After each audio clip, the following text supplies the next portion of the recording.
I got, I got it.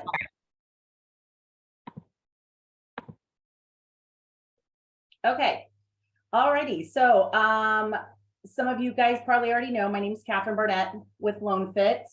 I'm a mortgage broker and I own LoanFit and have a full team. I specialize in purchases and I've been doing this since 2002.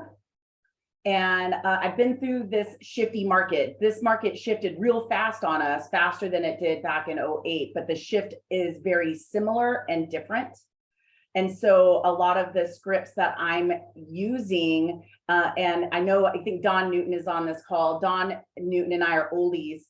And so we've been in this for so long. And he brought up to me, he sent me, I should have put it on here, but he sent me a picture of a sign he used to have that said seller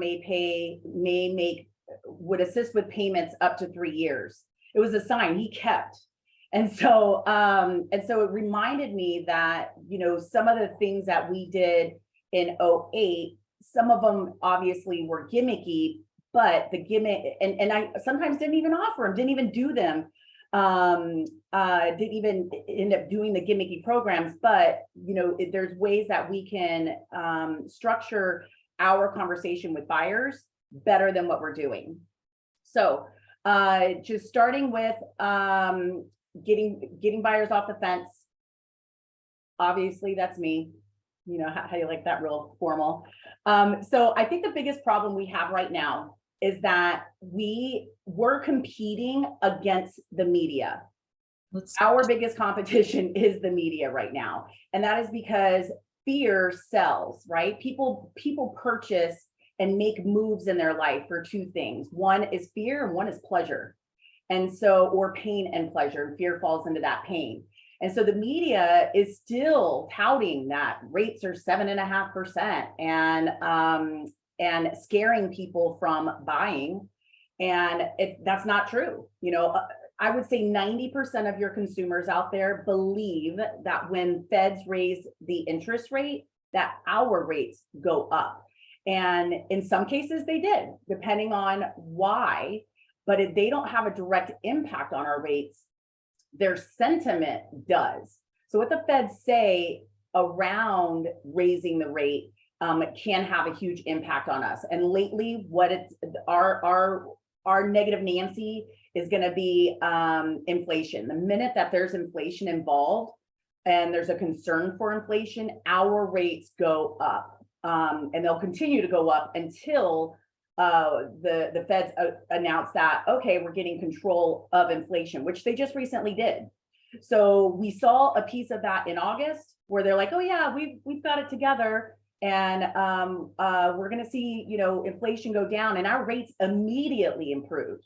And then in October, they were kind of like, false alarm. We do not have inflation under control. We're going to keep hiking through October and November. And then our rates went up because of that. Fast forward to November, and next thing you know, our rates are coming down because they're getting control over inflation.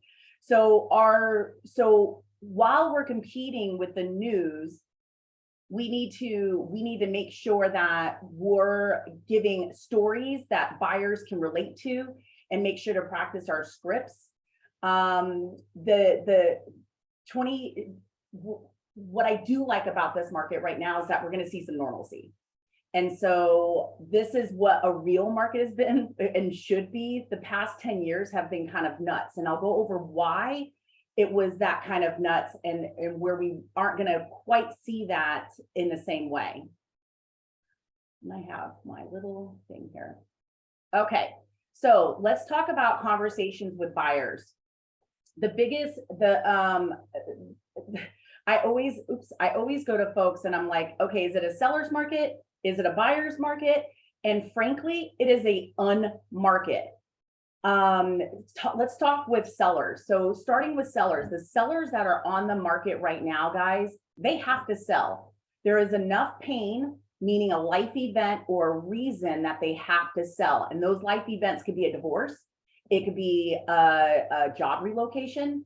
It can be a death, a marriage, a baby. Those things are all triggers for housing events.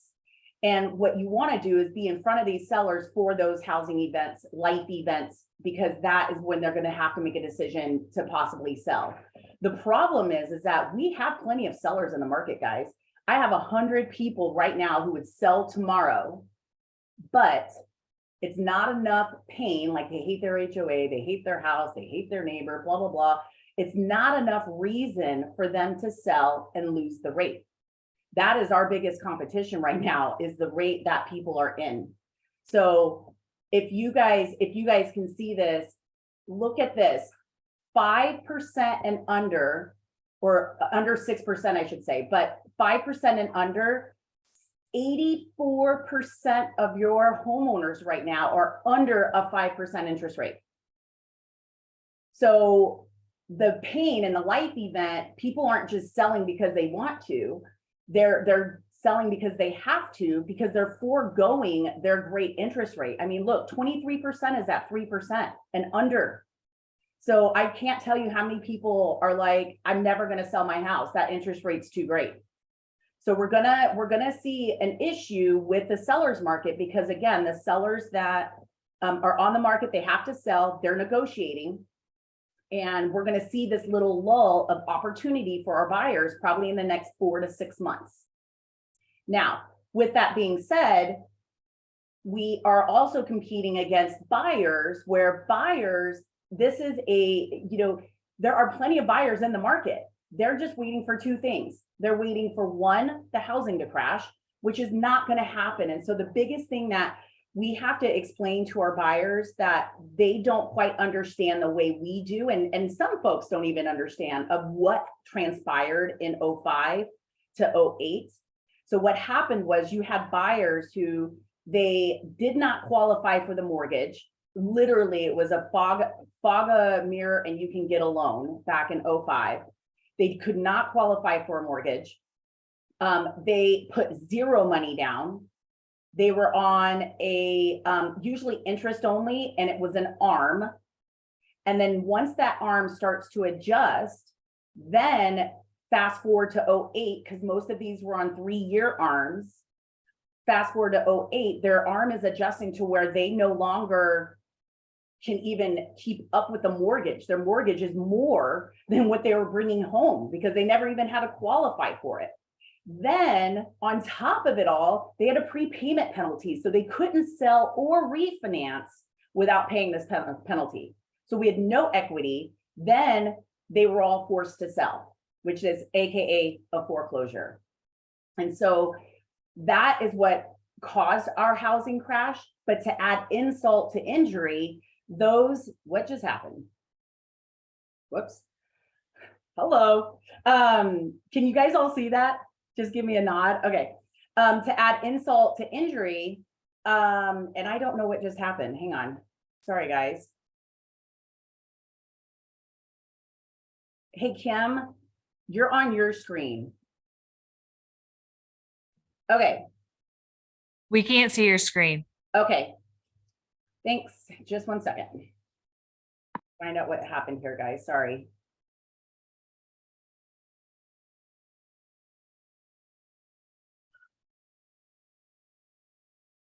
Okay. Are we good? Okay. So all of these folks who were forced to sell, AKA a foreclosure, they were no longer buyers. So not only did we have this huge influx of homes, we had a lack of buyers in the market. They could no longer buy. Once you have a foreclosure or a short sale, it was a minimum, VA has some exceptions to that, a minimum of 3 to 4 years. On a conventional, you're looking at more like 7. So, so these buyers didn't start hitting the market until 2000 and I would say 12 to 14. And that's when we really started seeing the housing pick up and the demand for housing pick up, because now these buyers are headed back into the market. All right. So that's the number one thing you have to tell your buyers right now, because they're waiting for two things. They're waiting for the crash, which is not going to happen. And that is why. And then they're also waiting for rates to go down, which is more than likely going to happen. Okay. So rates right now, we've already seen rates come down.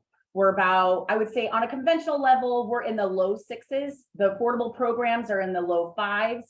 And then your government loans always sit about 1% lower than conventional. So those are sitting in the low fives right now as well, kind of 5.5-ish, I should say.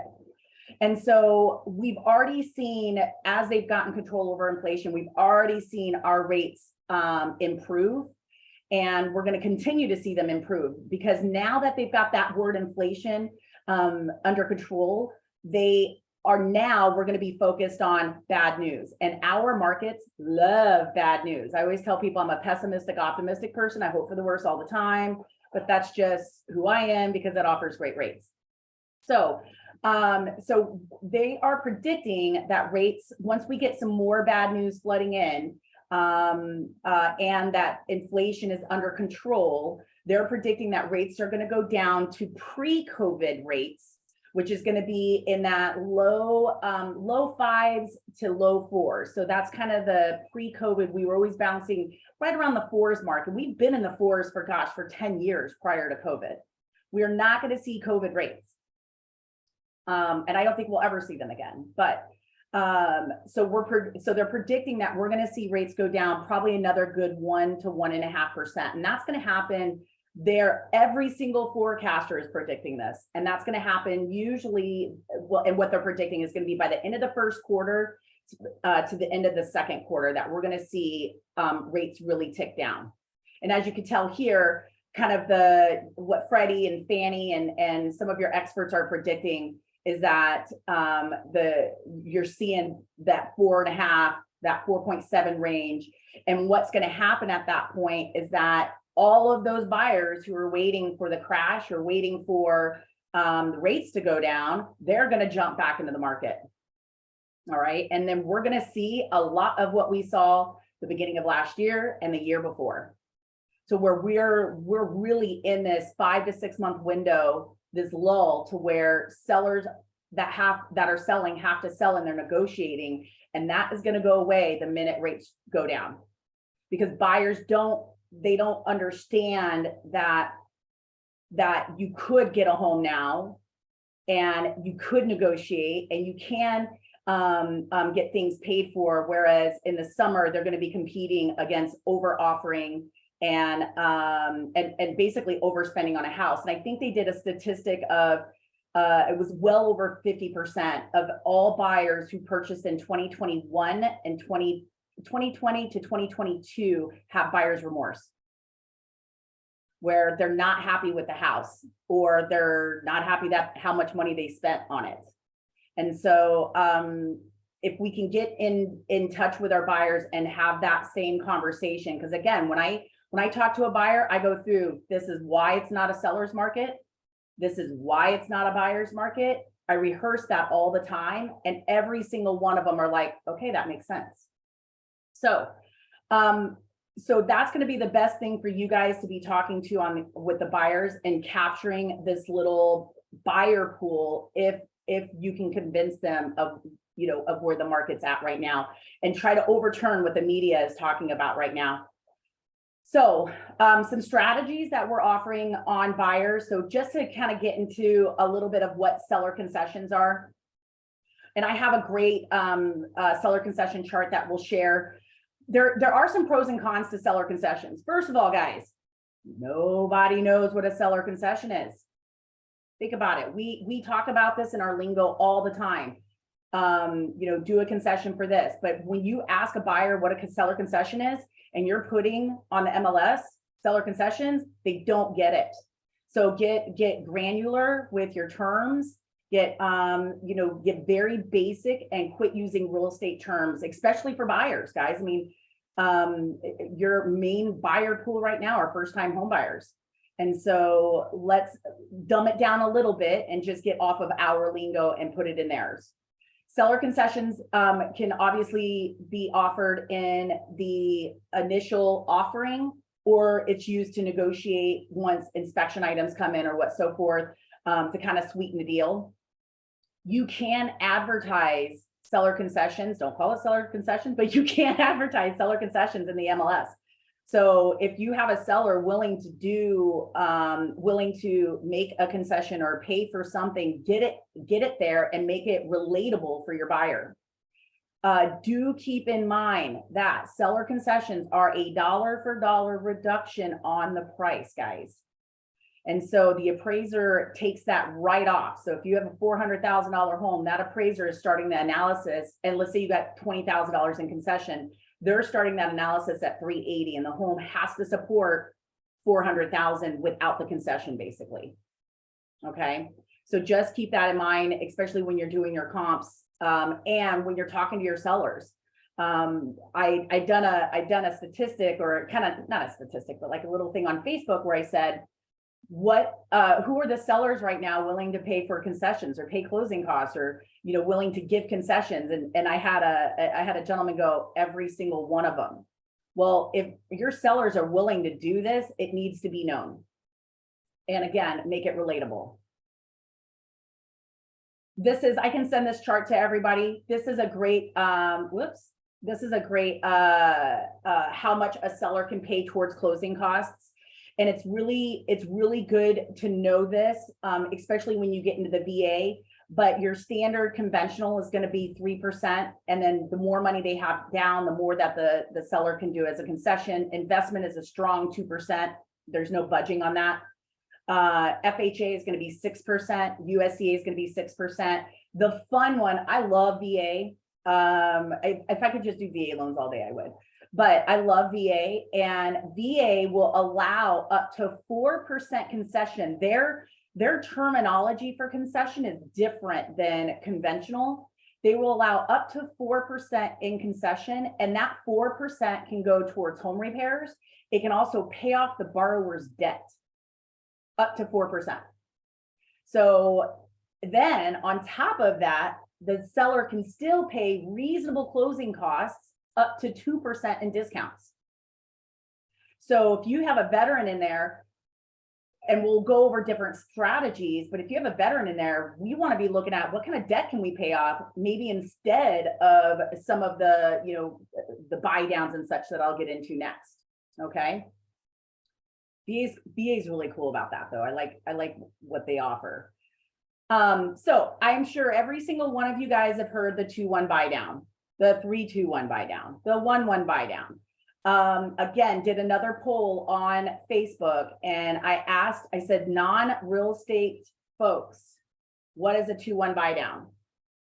It was crickets, guys. Nobody knows what a 2-1 buy down is.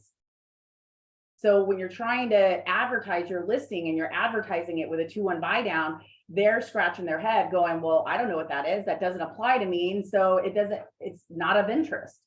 So an easy way of flipping the script on this is calling it a seller payment assistance program, a buyer payment assistance program. They're going to get that. They're going to understand that. And while I will say this, and I will always say this, your buy down and even this payment assistance program is a bit gimmicky. It was gimmicky in 08. It still is gimmicky. But for some folks, it does make sense. And it only makes sense if you have closing costs being paid for, as well as the seller payment assistance. And the reason is that if you're having a seller who's going to do payment assistance, you're using your equity to supplement your payment. And then the buyer still has to bring closing costs, when they could have just have the seller pay for their closing costs and then supplement their own payment with their own money. So there's ways in which this works. The big one is going to be the 3-2-1 buy down. I am not offering or suggesting ever to do that one right now. And that is because it puts a buyer in an unrealistic payment. So right now, let's say rates are 6%. We're a tad bit lower than that, but let's say 6%. Their starting rate is 3%. They're never going to get that rate next year or this year. So if rates come down, they're not coming down to 3%. So trying to get a buyer or a borrower who now is in a home at a 3% interest rate for a year, and I'm going, hey, rates are about 4.5 right now. We need to refinance you into the lower rate. They're going to have a tough time going, all right, I'm going to give up my 3% for 1 year in order to be at a 4.5 fixed. So I'm not suggesting that one at all.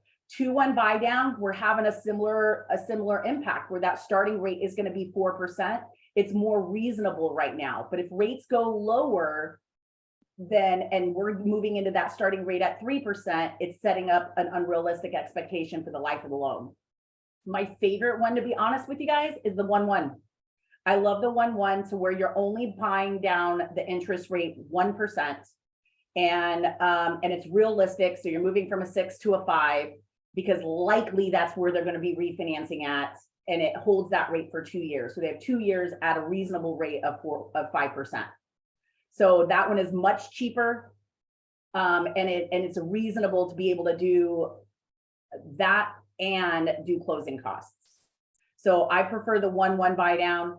But going back to that word buy down, we use it in our lingo all the time. But when we're talking to a buyer, we want to change the script as to this is a seller payment assistance program, which means some ways that you can get this on the MLS.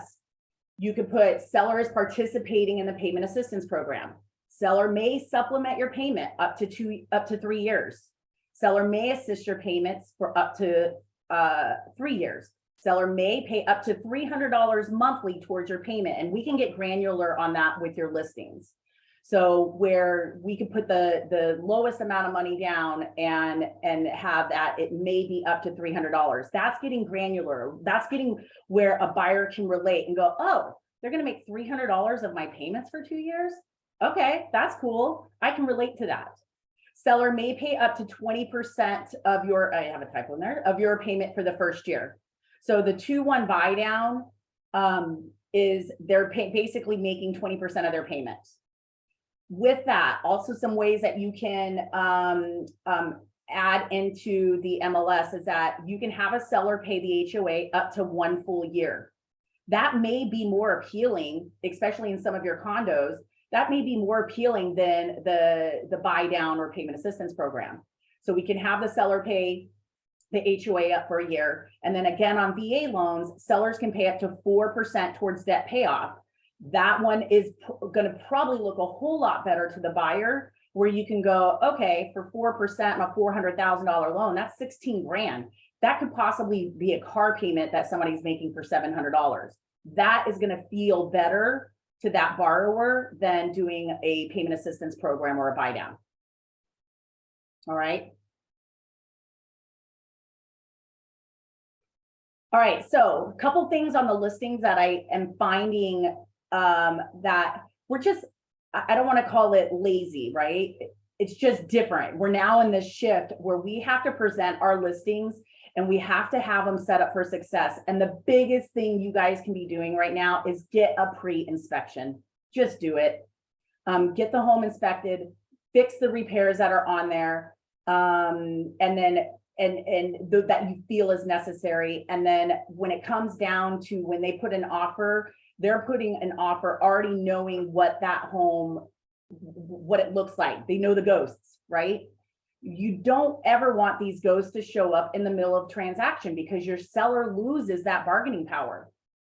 And so just, I say, get it done. Get it done, get the inspection done.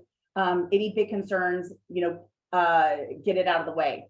Know the other thing too is that know what is required on your listings for each agency. So prime example, I recently had a call on a manufactured home where they went all the way to the end. I mean, we're talking appraisals, engineer reports, the whole gamut. Went all the way to the end to USDA, sends it to USDA. USDA rejects the manufactured home because it's too old. And the problem is that USDA has a pilot program for manufactured homes. It's not something they're really happy about doing. So this is a pilot program allowed in Colorado, and they put on their guidelines, the home cannot be older than 2005. And the lender went all the way through and did and sent it in, and this home was a 1980 manufactured home. So know if you have unique properties, know your obstacles so that you can overcome them. I have a manufactured chart that I can send you guys as well. Same thing goes for condo, guys. Know your listings. So on the condos, know if you can get a limited review on your condos. Know if the home is in litigation, that's a big thing on your condos.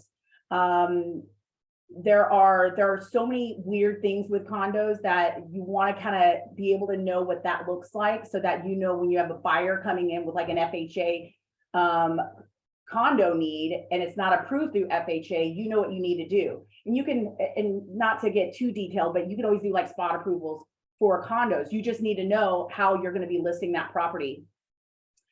Another cool thing as well is that we have a program that when you list a property or have a listing come up, I can run the address and let you know what neighbors around that home are ready to sell.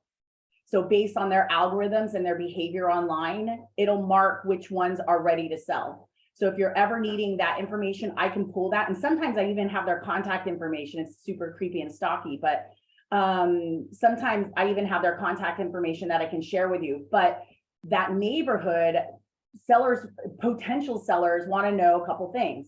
They want to know, how fast did the home sell? How does their house compare to theirs? So inviting them over for a personal viewing. Once the house goes under contract, they want to know. Now you can't tell them what it's sold for, but that's another call that you can make to them and go, hey, this home sold for XYZ when it does sell. And staying in front of them in hopes to get their listing when they're ready to sell.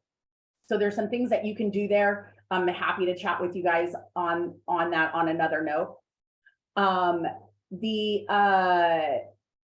When it comes down to listing as well, don't eliminate products. So I often see a home, say it's listed for 600,000, right?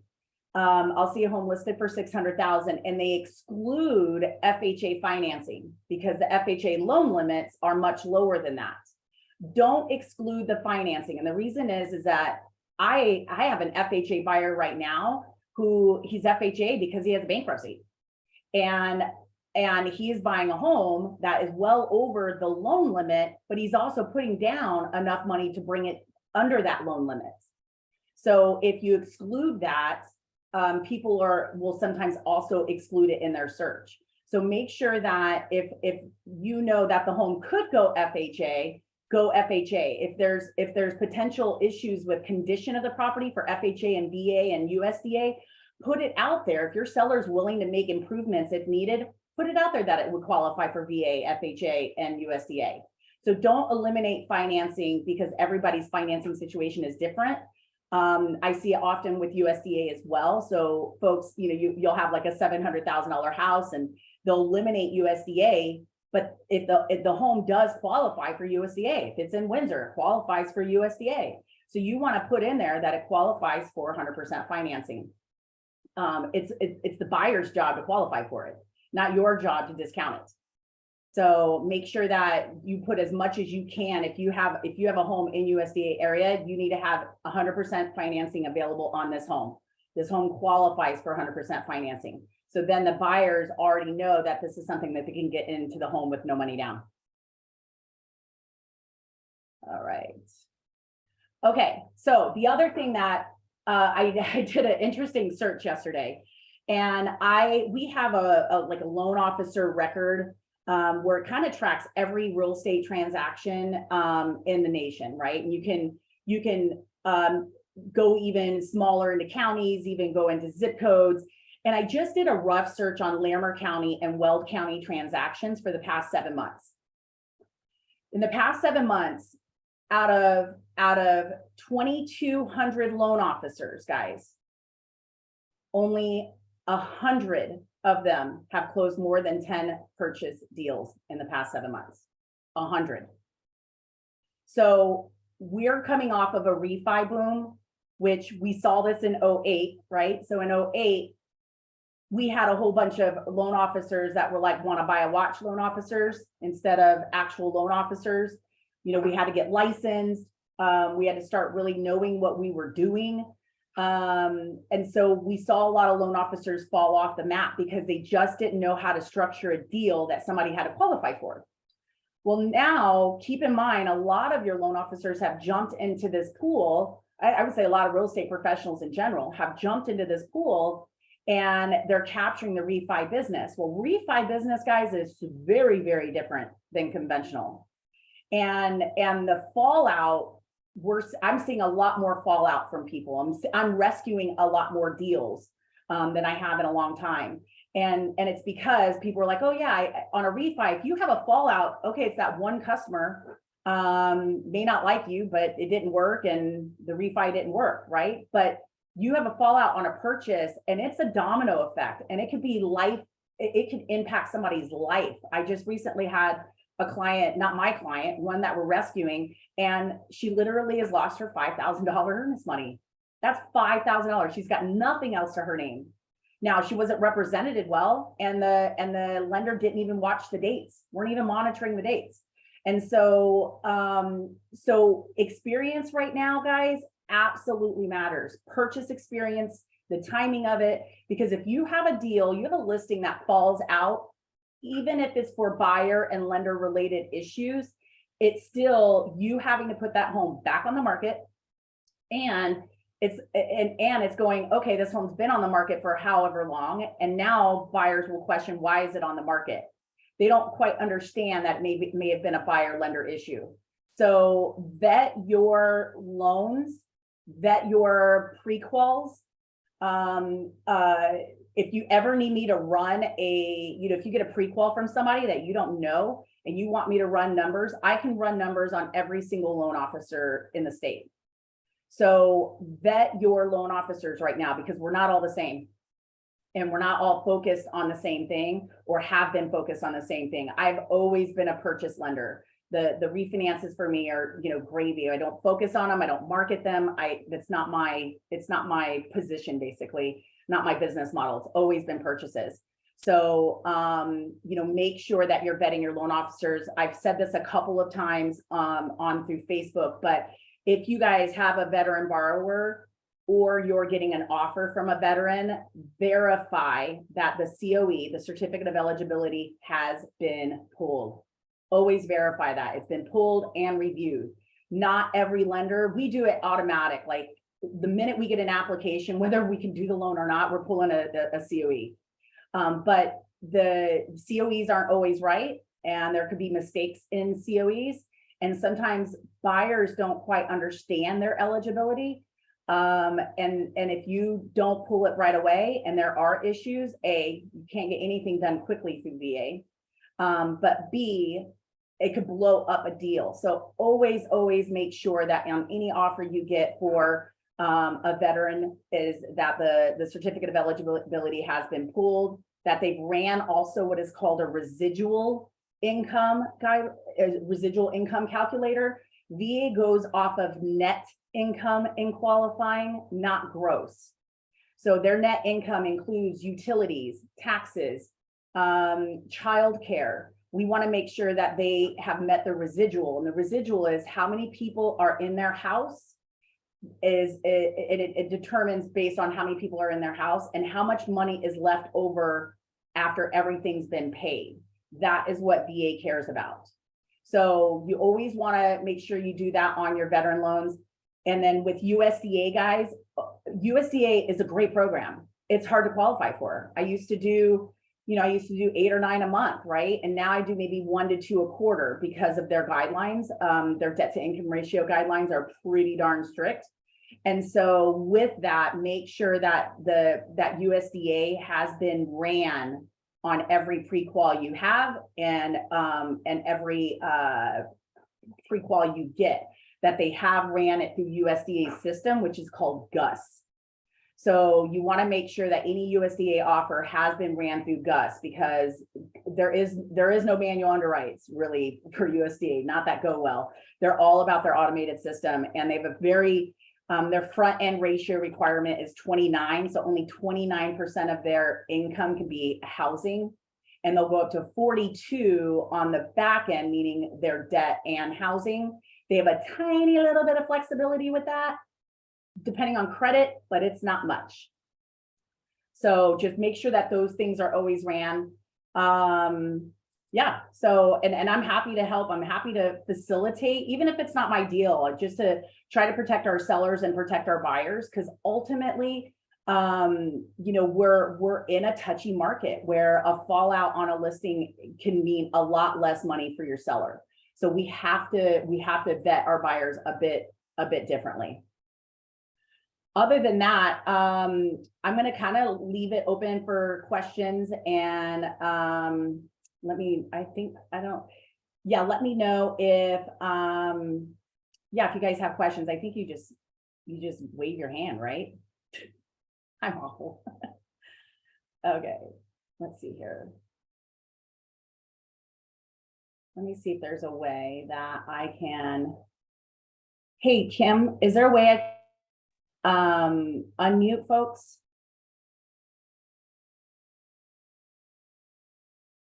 There should be a way to unmute everybody. So they can Okay. all talk. Well, is there anybody who has questions? Is there a way I can find this out? I feel ridiculous right now. I didn't even think about that. If you have questions, just unmute yourself. Susan? Did you have questions? She's muted. No, I don't. I've just been writing notes, so. Okay, okay. Yeah, I mean, if there's anyone who has questions, if you want to put, I thought there was a thing where you could raise your hand, but, or even just click into the message. So Lori, okay, Lori, you had a question? Yeah. And I mean, I pretty much know the answer, but I think it would be a good thing to kind of bring up. Can you hear me? Yep. Okay. Just what's the general waiting period to refinance? Because that's what a lot of people are, you know, that purchased the end of last year or even the middle of last year. They're wanting to refinance as soon as those rates start to go down. What's the general waiting period to refinance? They're different for each loan. So your government loans, if you're going to do what is called a streamline refi, so FHA has a streamline, VA has a thing called an IRRRL, which is an interest rate reduction loan. You have to have 6 months worth of payments in order to refinance. And that's where the payment assistance programs kind of comes into play, because it's just a short-term fix until we can refinance. Your conventional, there is no waiting period. I'll be honest with you, as a loan officer, broker, and I would say most loan officers, if the loan pays off faster than 6 months, we basically have to pay back everything we've made on the loan.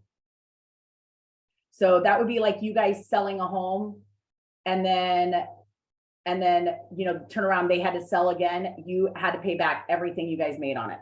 And sometimes a penalty. So sometimes we'll have a penalty on top, depending on how fast they pay it off. So sometimes we're not only paying back everything we've made on the loan, we're paying that and then some.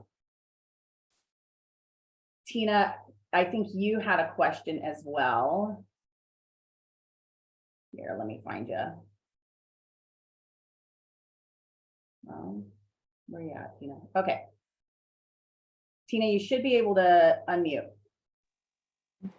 Hi, Catherine. Do you recommend for when you're doing a listing on a home that's, you know, under 2 years, do you still recommend doing the pre-inspection? If you have an inspection on record already, you can always use the old inspection. But even if it's a new build, especially some of the builders out there right now, I would probably still get it pre-inspected because it's no longer covered by warranty. I would say in that case, yes, I would still get a pre-inspection even if it's under 2 years. Okay, perfect. I just wanted to know I got one coming up, so. Yeah, I would definitely do that. And like I said, there's some builders out there that I would get a pre-inspection before I bought the home, but I'm not going to name any names. Understand, thanks. Jessica, you had a question? I do. Can you hear me? Yep. Okay, so I have a couple questions.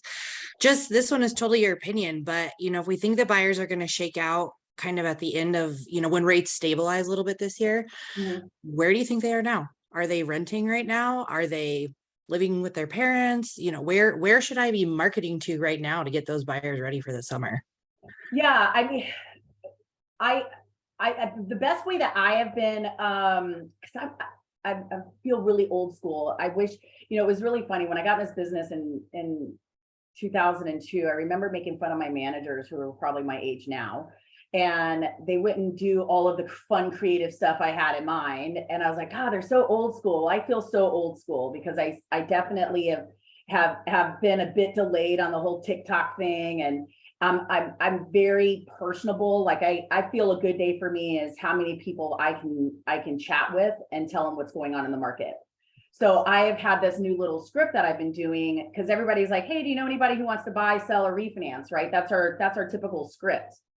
But I've got a better reaction on going to the people that I'm already speaking to and then going to them and going, is there anyone close to you that you feel would benefit from speaking with me? And so I'm trying to get more of the referral on that side. But if you're clever in the whole TikTok world, getting out there with the same message that I have now to where it is, you know, not a seller's market, not a buyer's market. This is the lull. We want to reach the pool of buyers now, because they're going to surface once the news gets a hold of rates.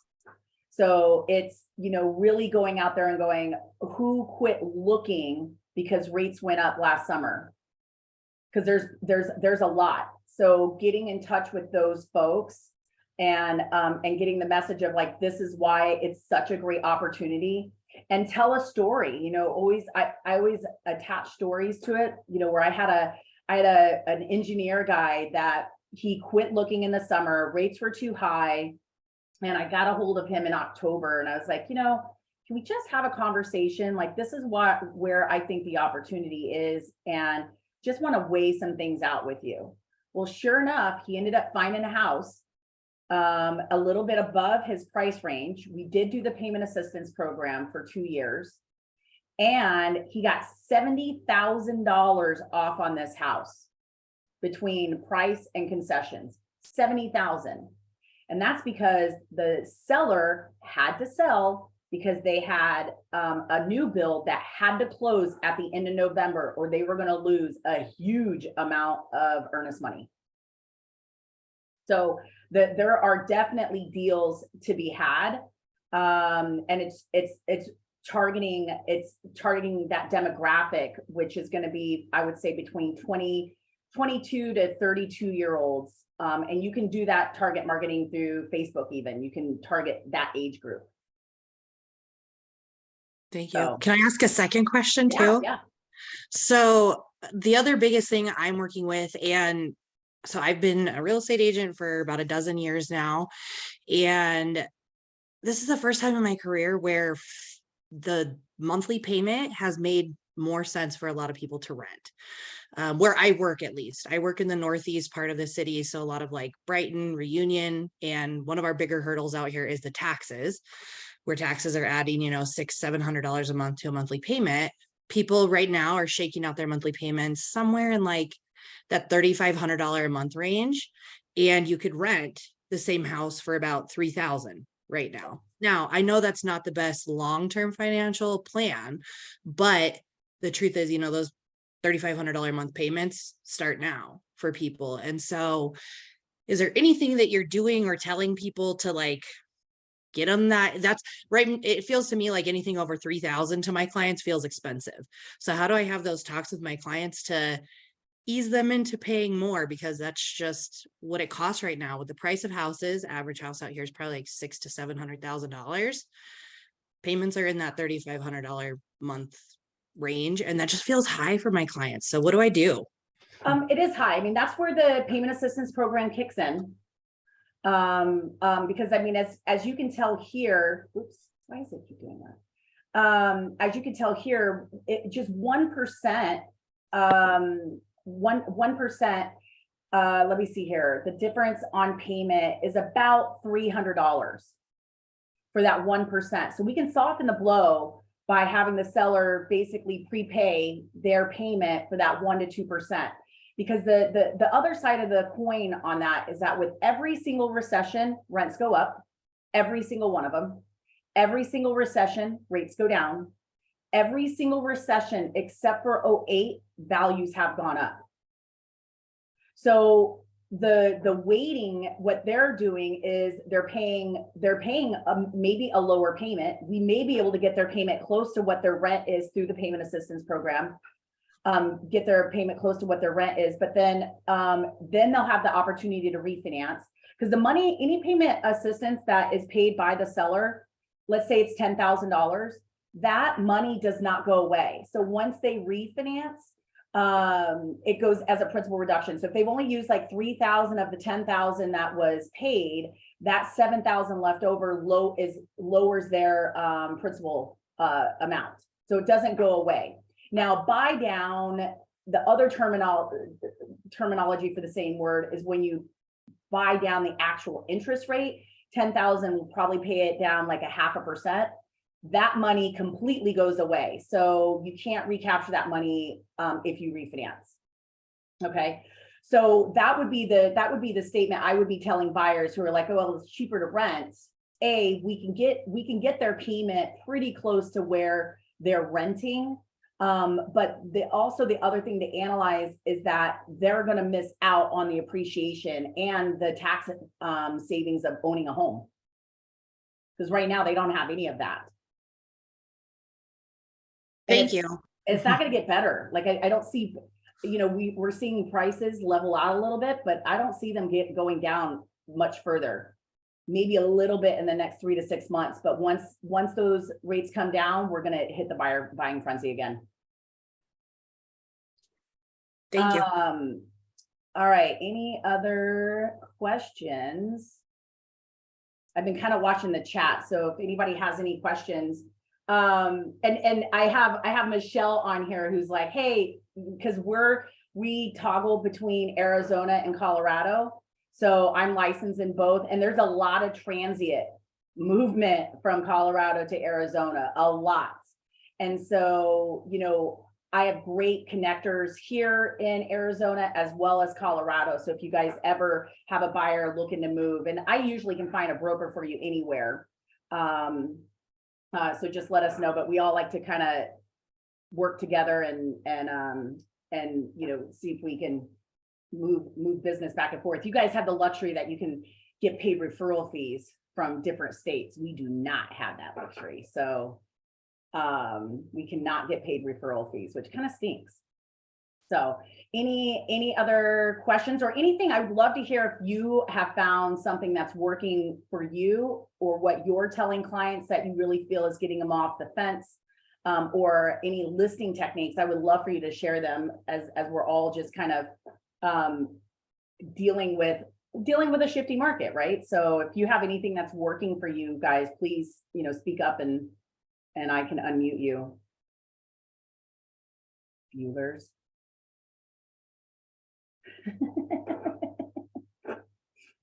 Have you guys started to see more buyer activity?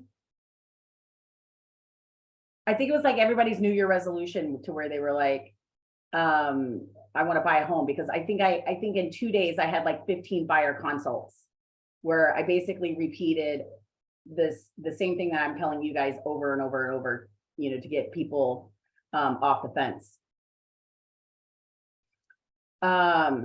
All right. Well, if you guys don't have any other questions or suggestions or anything like that, I'll leave it at that. If you guys, I have the seller payment assistance flyers. I've got a manufactured chart that basically breaks down manufactured homes for each agency, each loan agency. I also have the seller concession chart that if you guys need that for your listings. And I'm happy to brainstorm your listings, and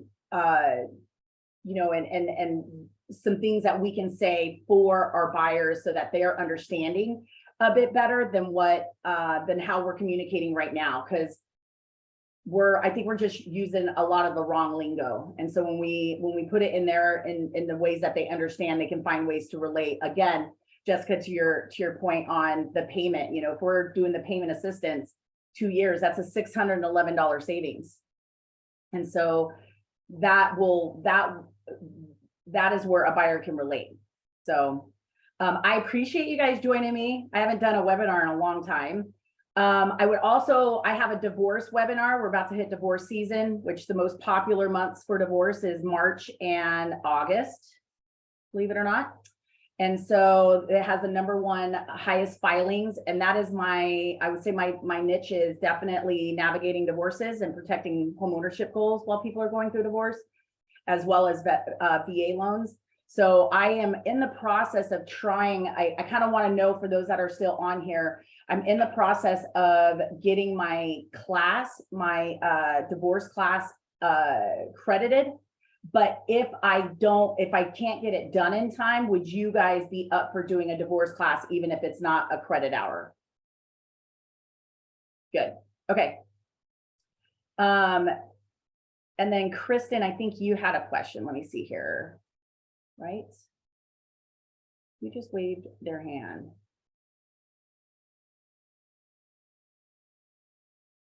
All right. All right. Or is it Carrie? Carrie, did you have a question?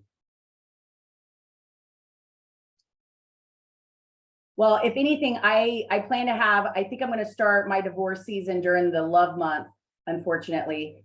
I'll start teaching those classes. I'll start teaching those classes for divorces, because there's a ton of things with divorces that a lot of people don't know. That's why I had it be my niche, that even the attorneys don't know. And attorneys, their real estate is not their wheelhouse. Like, they know their own laws for family law, but they are real ignorant about the real estate side of things. And so, so that's, it started in 2015, where just my own attorney was kind of dumb about it. He's since bought like 4 homes through me, but he was kind of dumb going through the process of just as far as what we could and what we couldn't do. So I'll get that class kind of squared away, working on the credit hour, but I'll make sure you guys have an invite. And then if you guys need any forms or anything like that, just shoot me over an email. I think I had it here. Shoot me over an email, and then we'll get those forms over to you, as far as the charts and checklists and such for reference on manufactured, etc. Anything you guys need. But other than that, that's it. Thanks for coming to my class, and I will let you know of the next one. And you guys have a fantastic day. Go kick some butt. Bye.